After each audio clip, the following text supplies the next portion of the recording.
Spice up your weekday meals with an elegant and easy Italian-inspired recipe. We're making crispy chicken and goat cheese saltimbocca. Did I say it right? Saltimbocca. Saltimbocca with Chef Jason Parsons. Okay, saltimbocca. What does that mean? So first of all, saltimbocca means jump in the mouth. So it's like a lot of flavors that just explode in your mouth, right? I love that. But it's also, traditionally, it's veal with prosciutto and sage. Okay. Okay. So I've taken that Sounds and then the delicious. old chicken schnitzel that we all love, and I've kind of morphed them together. Oh my gosh, I Yeah, love it. I know. Okay, good stuff. How do we start with this one? You start with a simple chicken breast, and what we're going to do is we're actually just going to cut this in half. Okay. And it's hard in the recipe because people think you're going to cut this way, but nice and thin down the middle. And it doesn't matter if you don't get it perfect, But Jason will get it perfect. Well, I don't know. Yes. Yep. Perfect. But then what you do is you just lay it between cling film. So you just kind of lay them out like this. And then you just take another piece right over the top. You have those meat tenderizers. I just use a bottle, but here, you can use a pot. Yeah, because I don't want to break the bottle. Think of all those early mornings you got to be here and all that. Turn out loud. Yeah. But all we're doing is we're tenderizing it. We're kind of open and also flattening out because a little thinner makes it cook a little quicker. Okay? But you don't need to go and crush it. Just very nice. Like that. That's perfect. I don't want to stop. Yeah. Well, okay, I'll stop. The thinner it is, the more crispy it will be, but the shorter it will cook as well. So, okay. So then at this point, we're just going to peel that off. Beautiful. And then what I do is I added goat cheese. This thing is, again, I'm going with that jump in the mouth bite, Yeah. But I just microwaved it a little bit so it's softer. Okay. So all I'm going to do is I'm just going to take this right down the middle and just a thin layer. We're not looking for like a cordon bleu that's stuffed in cheese. Right. I'm going to let you do one. Thank you. And then I'm going to take sage leaves, which are really, you got to like sage with this, but it really is a strong flavor, but it works because it's balanced with everything else. Okay. And I'm just going to put a few of those down the middle, like that. And then the great thing about the store is that you buy prosciutto, it's already sliced. So sliced and ready to go. It's the perfect size for this. Look at this. It is too. Look, boom, done. Very nice. But if it's a little big, just trim it up. But you don't have to worry too much. Okay. And then you're just going to simply take this chicken breast and put it on top like that.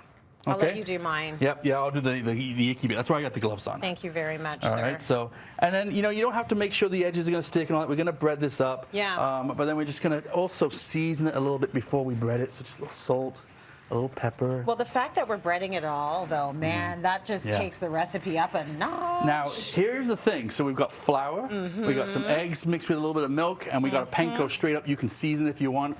But you want to use hands to kind of keep one dry and one kind of get messy.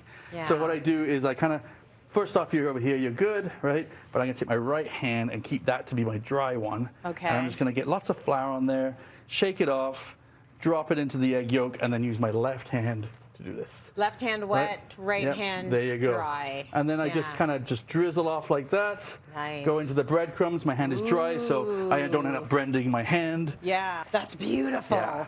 And then here's the trick, though. Yeah. When you're cooking it, you have to put a bit of oil in the pan. Like a bit.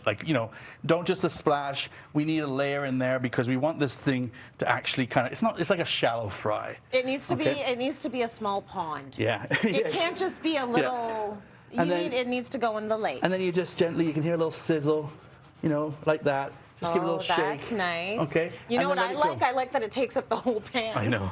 Well, I think when I was doing that, I was at the end of my workday, so I was really angry, and I was just pounding this thing out like it was this big one.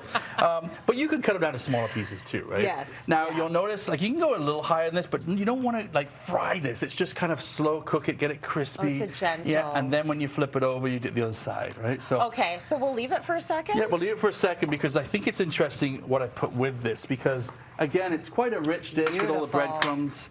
So I wanted to do a nice salad. And, greens are, more expensive than gold nowadays, I think it is? Oh, my gosh. Well, the lettuce debate, lettuce gate. So why not try spinach? Spinach is fantastic, right? It lasts a long time. You actually have a tip about that, don't you? Well, and spinach it does last a long time. Yeah. But also, if you've got spinach left over, put it in a Ziploc bag, paper towel, just damp it with cold water, squeeze it out, put it in the Ziploc bag, seal it, and put it in the fridge. That cold air will crisp it up. Oh, okay. Yeah. And I made a creamy dressing, kind of like you think about Caesar dressing. So pistachios, roast them, grind them in the Robocoop. Beautiful. A little bit of garlic, white balsamic, a little bit of olive oil. Ooh. Some pears that I just chopped up. Put a little wine on there. Lovely. Some dried You cranberries. put some wine on your pears? Of course I do. What, did you bathe them in wine? Absolutely. So they do a wine bath? They have a little cozy bath. They wake up in the morning, they slur a little bit, but they taste fantastic. They taste really good. So this might not be quite cooked, but the good thing is okay. we've got one right here. So look We at sure this. do. So you end up with this crispy, you know, it's saltimbocca beautiful. with the chicken, a little bit of spinach, and all that salad. Isn't Oh, that you say it fantastic? really well. Okay, we've got a couple of women in the audience. I'm going to get you to come up here. Give them a hand. We talked before. Oh, you've got it. Thanks, Chef. I'm all over this. So is it Wendy and Nancy? Nancy and Brenda, come on in into this side. Like, come on in here, here. Thank you so much. Tell me your name again. Nancy. Nancy and Brenda. Nancy and Brenda. Okay, we're gonna dig in. I'm going to serve you like we're at a high-end restaurant. Yeah, I will cut you I'm a going to be piece. keeping an eye on this, make sure you got the right form, you know. Oh yes, he's towel on your judging arm? me. Okay, I'm gonna give you a piece right there. And you a piece right here. There's a little, no allergies, right? Nope. Go ahead and grab a little bite while we go to break so I can let people know how incredible Jason is. Here, I'm just gonna do that. Okay. Like, dig in, girl. Thank you. Go for it. Yeah. What do we think? We hear mms, and we hear Jason, delicious. double mms.